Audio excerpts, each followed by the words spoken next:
জন্য 3টি জামা আছে। মেলা দিন হয়েছে স্যার, নতুন কাপড় পোলা ফাইনতে দিতে পারি নাই। আল্লাহ আপনার ভালো করুক।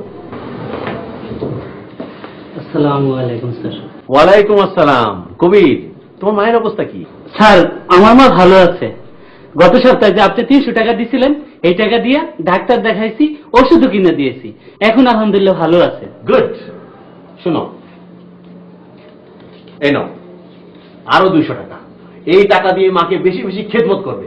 জানো তো সন্তানের বেস্ট মায়ের পায়ের তলে। জি স্যার। আসসালামু আলাইকুম স্যার। ওয়ালাইকুম আসসালাম। ওয়ালাইকুম সালাম। দাদিয়া কেমন আছো? জি ভালো আছি। না, ভালো তুমি নাই আমি জানি। তোমার সামান্য বেতন, তোমার চলতে কষ্ট হয়। যাক, এই শাড়িটা তোমার জন্য, আর এই যে ধরো আরো 400 টাকা রেখে দাও। তুমি আল্লাহ আপনার মঙ্গল করুন।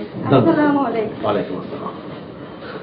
এই যে দিল্লু সাহেব, ওয়ালাইকুম ওয়ালাইকুম আসসালাম। কি জাকাতের টাকা ডিস্ট্রিবিউশন করছেন নাকি? না স্যার, জাকাতের টাকা নয় স্যার। তাহলে স্যার, ধূমপানের টাকা স্যার। স্যার স্যার বলতে লজ্জা নাই স্যার, আমি আগে চেন স্মোকার ছিলাম স্যার। রোজ মোটামুটি 2 প্যাকেট তো লাগতোই স্যার। ধরেন 75 টাকা করে হলেও 150 টাকা, মাসের শেষে যায় 4500 টাকা স্যার।